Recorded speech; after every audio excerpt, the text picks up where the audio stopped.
Hey, what's up, everybody? BDF 44 coming at you another video. I'm making videos back to back to back to back. I'm just pushing them out because I have something entirely different to say.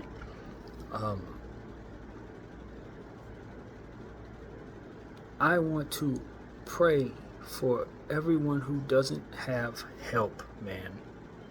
Because the only thing that's keeping me alive is the help from the Lord and the help from my family. It's the only thing keeping me going right now. And then my friends, of course, it will include it as my family. If they don't know it, they need to know it. T, Bronze, K, family, everybody, whether you sent me $1 or not, you're keeping me going, man. But I just ask the God that I serve, regardless of the religion that you pray, I want you to understand that you're involved in this if you want to pray alone. But I just want to ask that you help the people on the street out there, whether they have mental health issues or not, whether they have developmental issues or not, whether they have substance abuse issues or not, whether they've been through trauma or abusive relationship circumstances that push them out on the street, whether they got kids, especially if they have children. I want to ask God to please help them, because He is saving me left and right with family that's sending me what they're sending me. And I'm telling you, nothing hurts more than to feel like I'm favored and others are not. You understand what I'm saying? Nothing hurts more.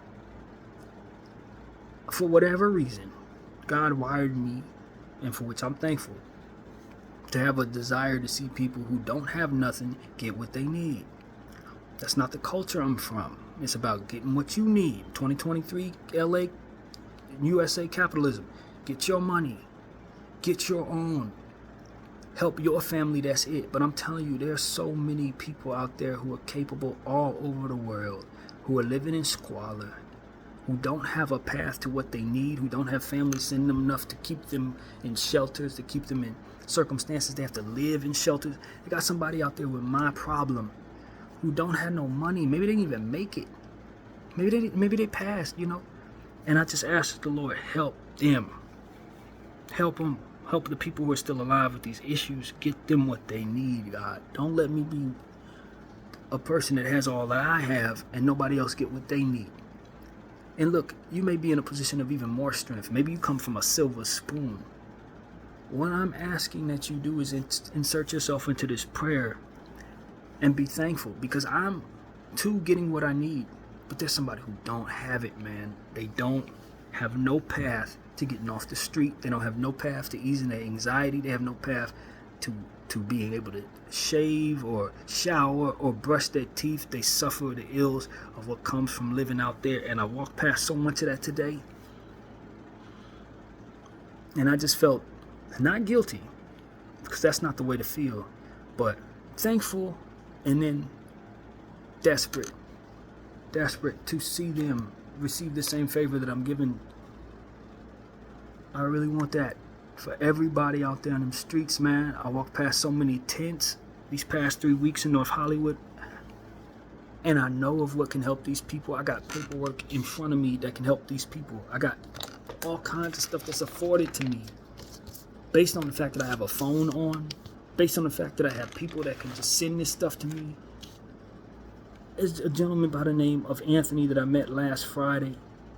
I don't ever want him to be on the street again, man. He's in his 60s. He's already lived this. And Anthony represents so many individuals. Just like I tell you about my boy Michael that I met in Santa Monica. He represents so many individuals that do not have any help whatsoever for their circumstances. Not a way to pay for a hotel. Not a way to explain what their mental health concern is.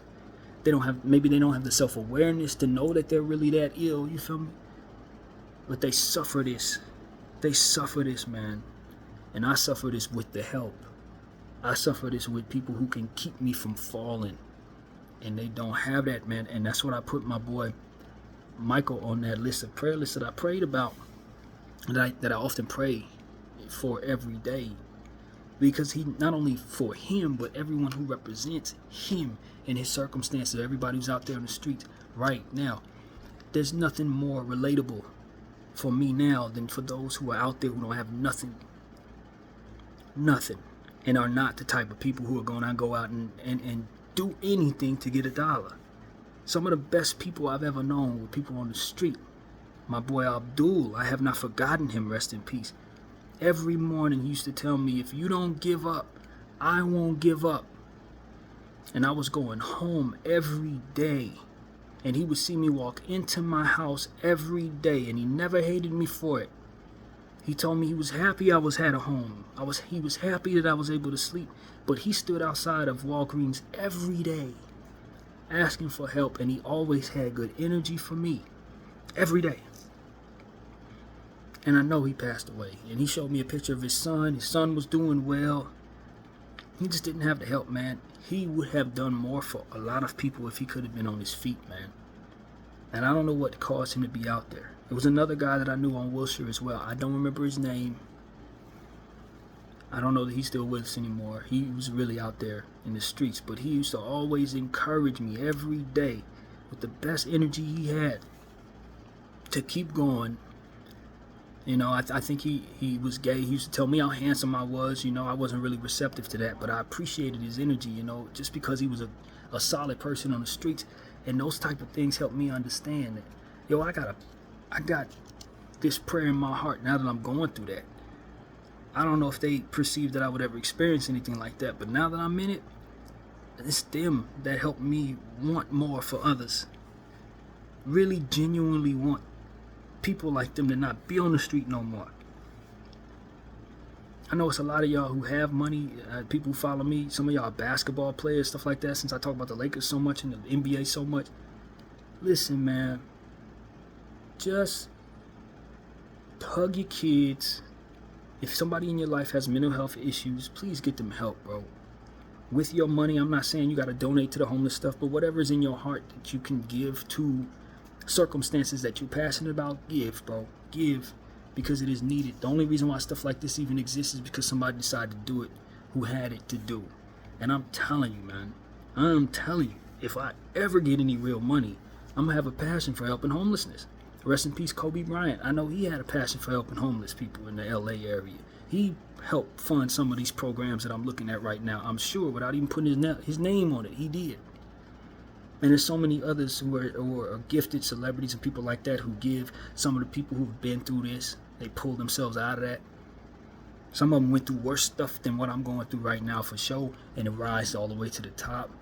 Salute, man. You're an inspiration. I hope you never find yourself back in nothing like this, or nobody you know finds himself in nothing like this.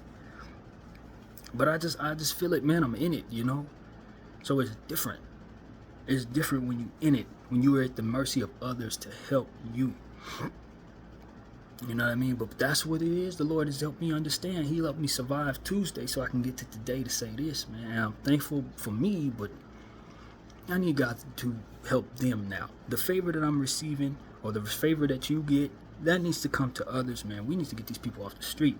And it ain't just in our city, even though this city is getting it hit hard. Hollywood, my hometown, is run down with homelessness because it's $3,000 an apartment. How can anybody survive that? How can anybody?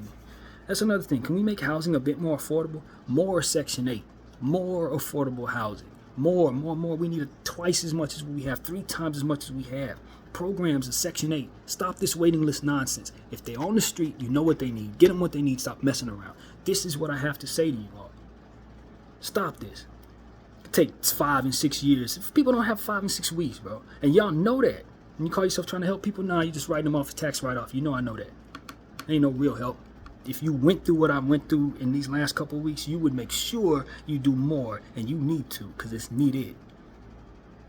And that's what I say to the city, that's what I say to the state, that's what I say to the country, and beyond, absolutely beyond. Canada, they're going through that. They're going through that. Their homelessness is going to skyrocket over the next 2 years. I know it. I already know what's going on up there. And then I look at places where it's just run all the way down. In Africa, run all the way down. Everybody's living in huts. Everybody's homeless. There is no homes.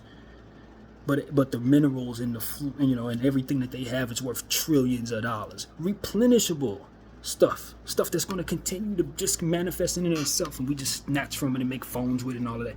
Those people need the same programs over there that we have over here, and they're twice as likely to be able to fund it based on what it is that their land is worth.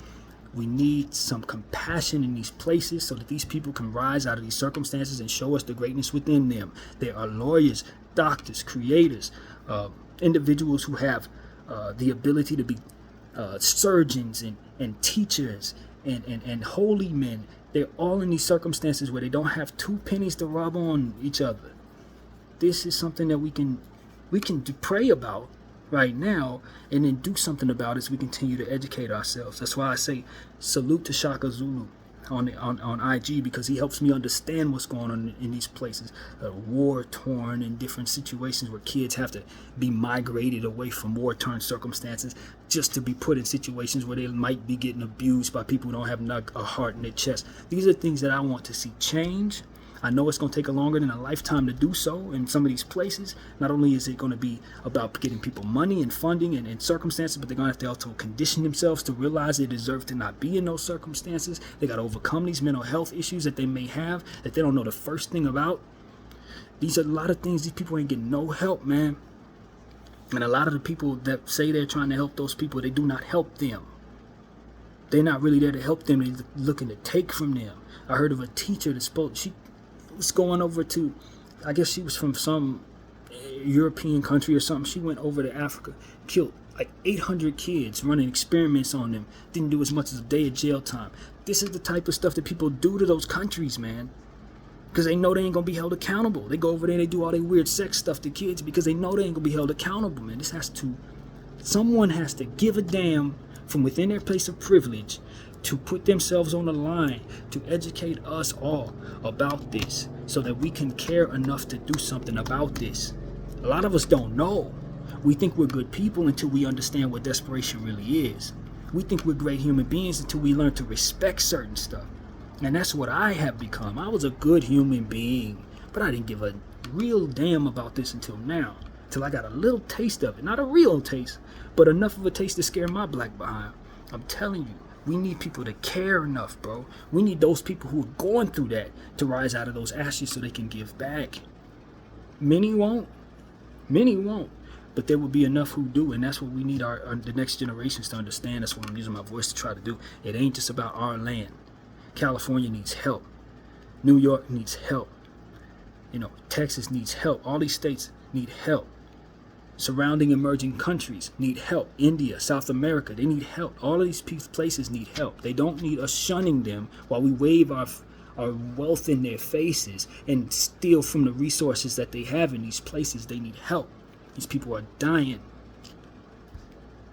And so that's what I'm here to say, man. I'm using my voice because I'm just getting a small taste of it, and the Lord has blessed me with enough love in my life and family in my life to say, yo, I'm saving you from this.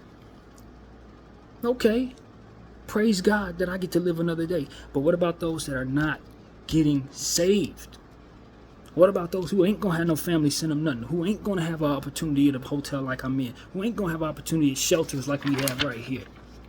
No help.org, gethelp.org rather. No, none of that. These are the places that need the most help, not the ones that already have some. So that's what I'm talking about. Let's get to the Congo, man. Let's go to Somalia, man. Let's go to different places in Africa. Love Africa, man. Why? Because everything we ever got came from that place, and we treat it the worst. We let that place rot. And it ain't because I'm black. Because I'm telling you to help people in Asia too. I'm telling you to help people in China too. I'm telling you to help people in all these places, because all these places have poverty out the backside, man. Poverty, where wealth is found. And it ain't, we can't expect the wealthy to care. We can't expect the 1% to give a damn. They the ones that are forcing this upon a lot of these people. They want this because that's what keeps them in positions to be above everybody else. It's gonna be us who are somewhere above that, who are somewhere below that rather, that actually have to do something about it. It's the middle class that has to care enough about the lower class so that we can make the lower class and middle class and strengthen ourselves against the 1%ers. That is really what it's about. Shouldn't be too much more poverty after conversations like this if we care enough to do something about it. That's what I use my voice for. Not only helping y'all understand the Lord and my relationship with God, but this is what my relationship with God has helped me survive to live to see. Is a respect for poverty in ways that I never would have. I will never shun a person for not having a dollar, bro. And I will never respect a person who shuns somebody for being poor no more. You ain't gonna get no respect out of me if you want people to say, I don't, the poor. You will never, I don't appreciate that differently now. I appreciate that less differently. Why? Because I'm going through it. I'm going through it. I'm in it. Do you understand what I'm saying? So when I see all of y'all who've never been in it, I look at y'all as a reflection of what it is that I wasn't doing enough of in the past, and I resent that. Y'all need, I don't want you to go through this, but that you would respect it differently. That you did, you probably do respect it more than I do. Hopefully it didn't make you a worse person, because that's what I see in a lot of you. You know, like, yeah, I got mine, bro. Poor gonna be the poor whether I help or not. No. Each one help one, each one teach one. You can help everybody if everybody has that intention. Yeah, it don't take a lot to get somebody off the ground, man. It don't take a lot, because being on the ground means you don't have anything. Should have seen my boy face when I gave him $5. $5? He was like, that's more than I need. I'm like, brother, no, it's not. It's the least I can do. No, it's not more than you need. You need a lot more than that, and you should be having it. Walking past homeless encampments that are run down with nothing but germs and all kinds of stuff. These are human beings, bro. They need showers. They need health. They need mental health concerns. They need good food. Healthy food that's going to build their body up so they can breathe properly. Why don't we care, fam? Aren't you a person who's ever had a stomach ache? Ain't you a person who's ever been hungry? Even if you're rich as hell, you may not have been able to get the food right away. When you start feeling that feeling in your gut and you can't help yourself, then you understand what it is I'm talking about right now. Then you understand the importance of making sure somebody else gets what they need, even if you ain't giving them to them. And so that's where I'm at with that, man. I'm looking at the Santa Monica Housing Authority, Redondo Beach Housing Authority paperwork. Everybody I know of out there on the streets need this information I have in my face. HousingLACounty.gov, various different things. Valley Oasis, LA Family Housing, Union Station, Homeless Services, People Assisting Homeless, PATH. These are programs that need to be in Africa. These are programs that need to be in Asia, etc. Special services for groups, topics, man, everything that a lot of people have know nothing about because they stuck out there without a device, stuck out there without people who help them, stuck out there with mental health issues.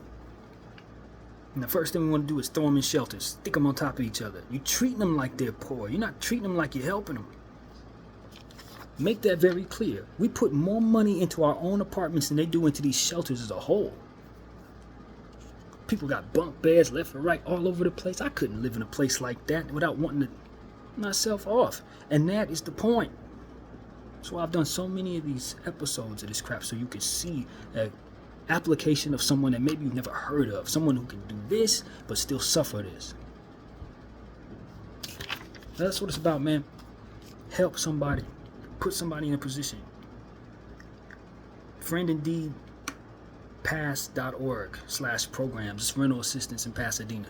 That is something that you need to know about if you live in that area.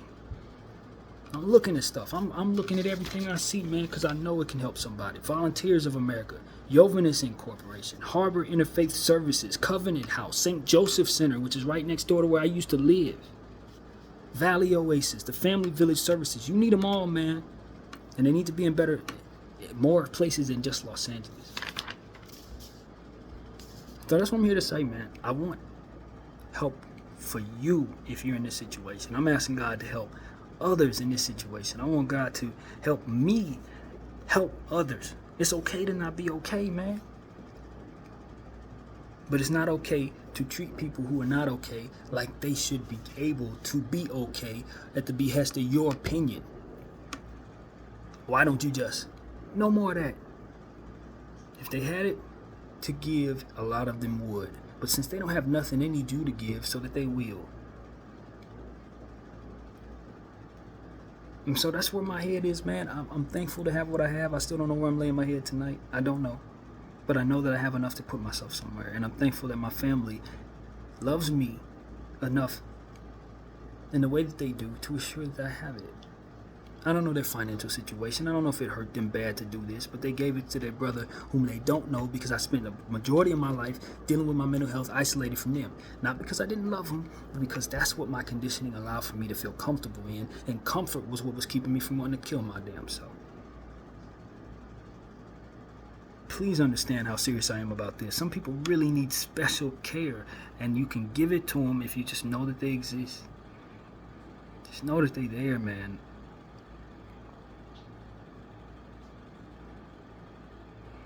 So that's what I'm saying. I'm exhausted. I told God I'm exhausted. My mental health has been exhausting. Being a burden on my family, even though they assure me I'm not a burden, is exhausting. And that's because I've never been close enough to my family to know what family is really about. Not really. We keep each other going. Generational wealth. I never expect to get nothing. I never even thought of it like that. My uncle was like, "You're not a burden. This is family." I'm like, I spent my whole life in isolation, man. I don't know nothing about that.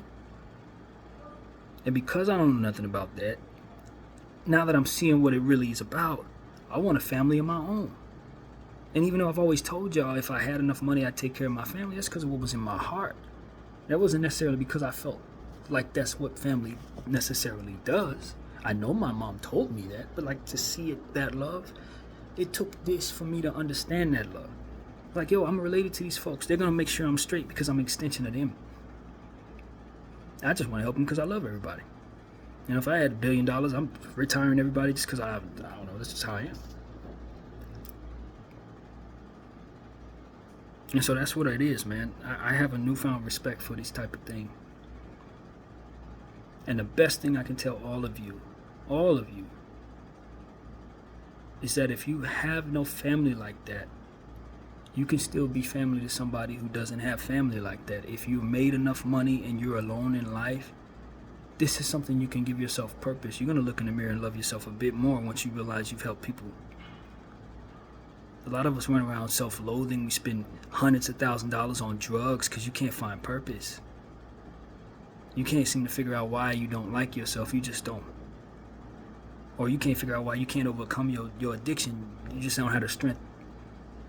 You need to take some of that damn money and find somebody who you can help. Find a program you can donate to. And then thank yourself in the mirror when you do so, because you know you've helped. It's not as simple as just throwing money into the void. It's about self-appreciation when you know you've saved somebody from some horrible circumstances. And a lot of us need that to overcome some of the dog stuff that we did to others to get the money. A lot of y'all need to forgive yourself for some of the horrors that you've caused others and forcing them into poverty by way of your actions. I know I'm talking to somebody. Some of y'all done caused this, getting y'all wealth. And you hate yourself. You got to pay forward what you understand now after listening to me. It's the only way. It ain't about going to heaven or hell for some of y'all. Y'all already in hell for the stuff that you did to yourself. I know of self-loathing. I know of it. This is your way out of that.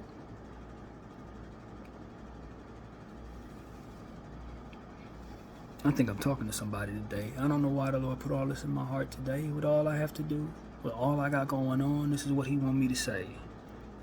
With as heavy as my head feels and so much of a burden I feel on my family, I just know He gonna make it so that I'm doing more than what I've received someday.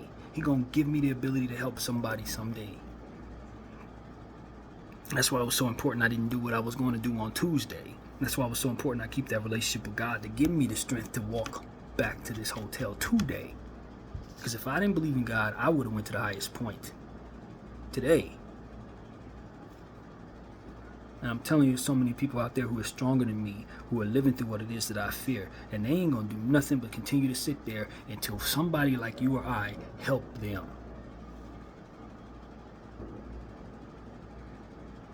And so I'm asking you to do so if you can, or help yourself. If you're in this circumstance, man, take some of these things that I've been screaming out and get to a phone or somebody, ask somebody to use their computer, something. And look up some of the stuff that I've been saying if you're in these areas. If you're in LA especially, look up some of the stuff, man. It's helpful for you. It's there, bro. And there's going to be more too. It's coming.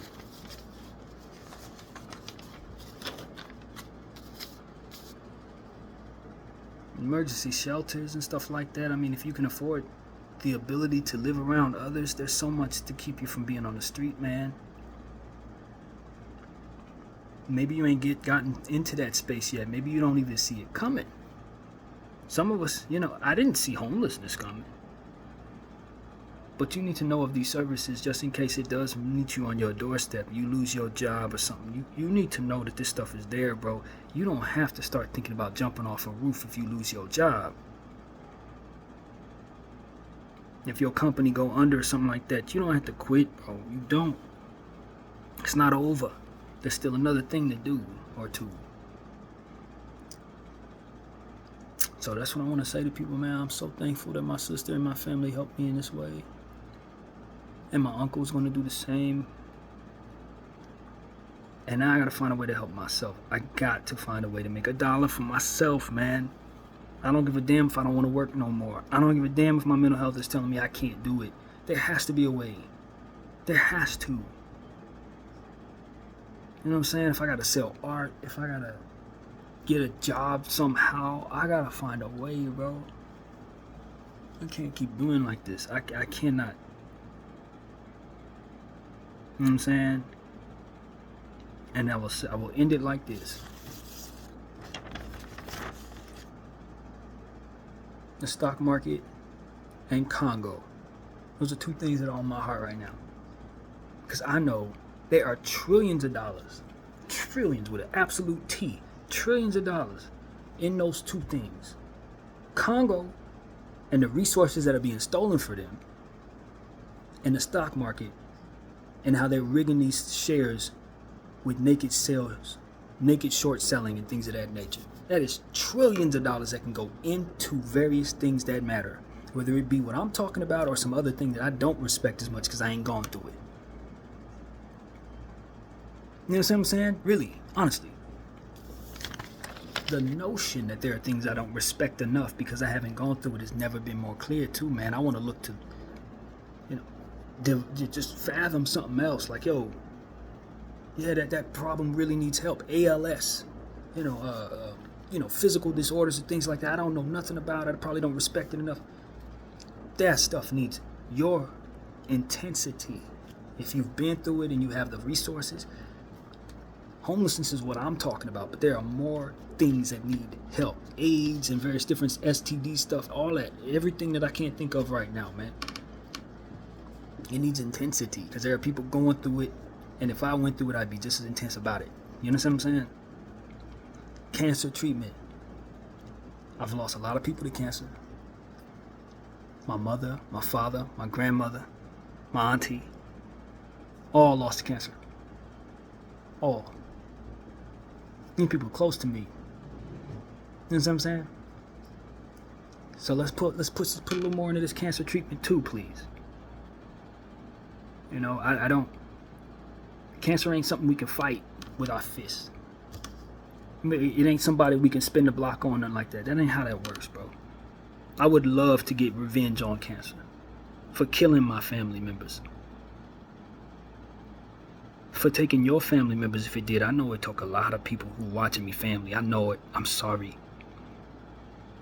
If it were a person, we could jump it together, I promise you. I would be in there kicking and swiping and doing everything I can to fight back.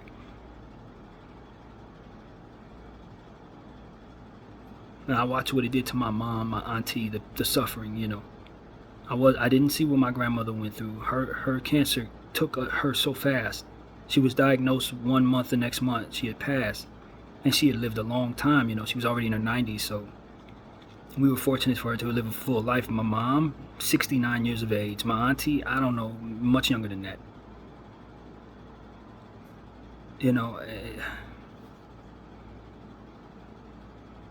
My dad had cancer too. He survived it. I might have misspoken, told y'all I lost him to cancer. He didn't succumb to cancer. He beat it.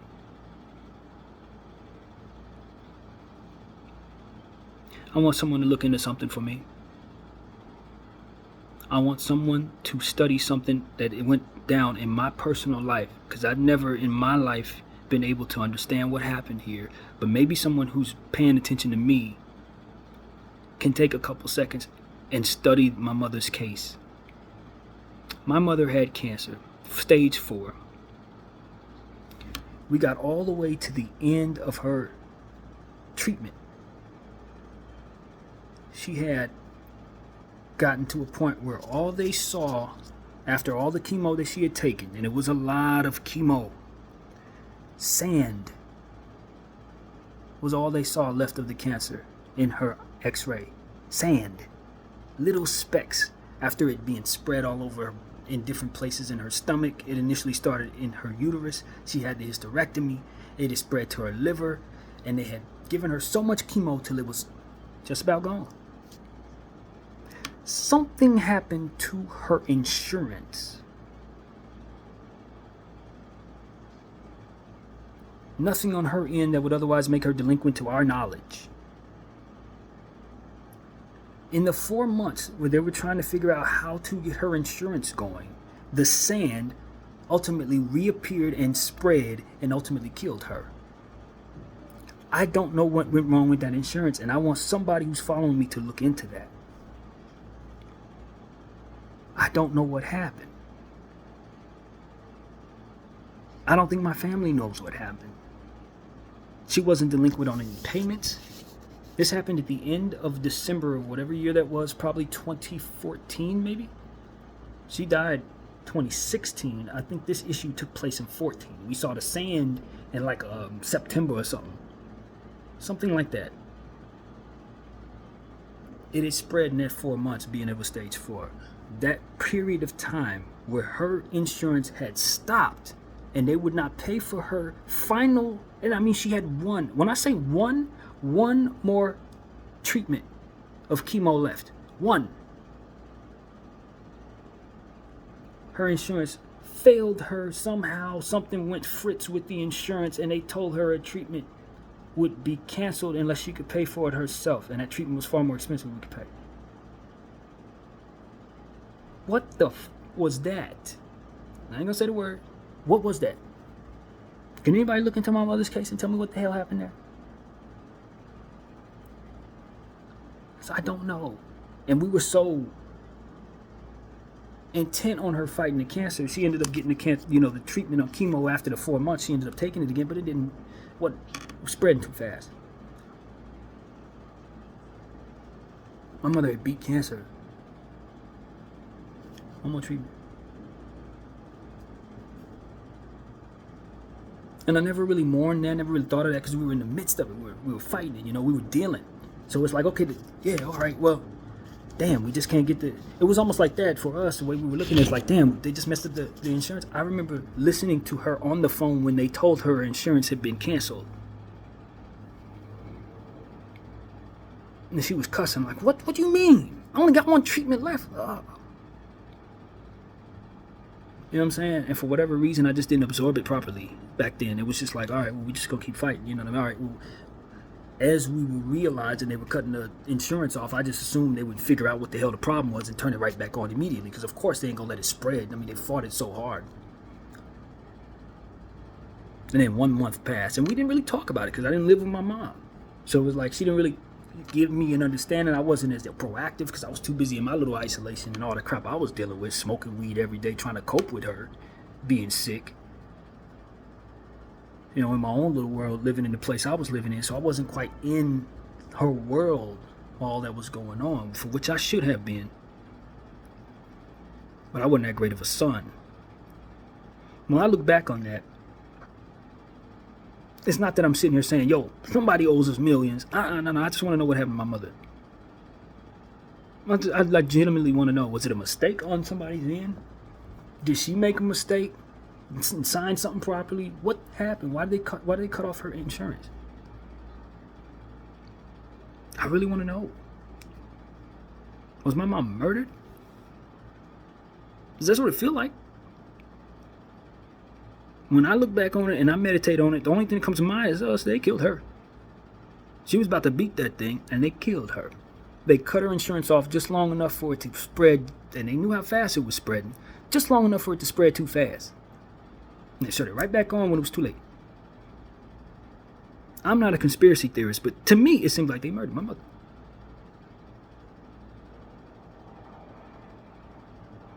So I'm asking somebody, anybody, I don't care who whatever walk of life you're in, just look into Barbara Deloney's case. Look into that. If you're a lawyer, if you're a health professional, if you're an insurance professional, please look into my mother's case. I really do want answers, or at least want someone else to have answers, so that this don't happen to nobody else. And if they are doing this to people, y'all need to know of this case, so it don't happen to your family member or you. That's my intention. Ain't none of this gonna bring my mama back. I've made peace with my mother's passing. I'm not, cancer killed my mom, but that insurance faux pas is why she wasn't able to beat it. And the fact that she was so close to beating it makes it really cruel of a situation.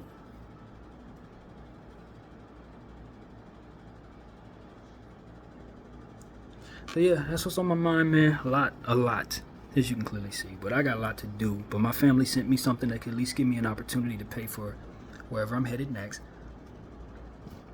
And I could never be more grateful for my family, who also suffered this, because they love my mom too. You understand what I'm saying? They loved her too. Very much. Her father's still alive. He lost his wife and 2 daughters to cancer. You understand what I'm saying?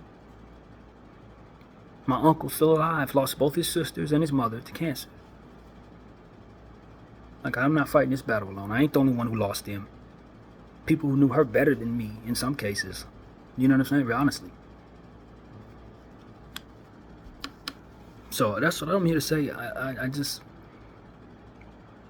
have such a heavy heart, man, and such appreciation for my own self, but then a deeper sadness for the fact that other people can't get what they need, man. It's not the burden of feeling guilty, because that's the love of my family being present, and it's a blessing. I don't get to feel guilty for that. That's not how that works. This is something you appreciate. But you also want to make sure that someone else has it. You want to have purpose for them saving you, not just to make myself comfortable so I can keep on doing the same thing, but to use my voice and all these dang talents I have to build something and to raise awareness. So that's what I'm doing with this video. BDF 44. Thank you all for watching. I'm out.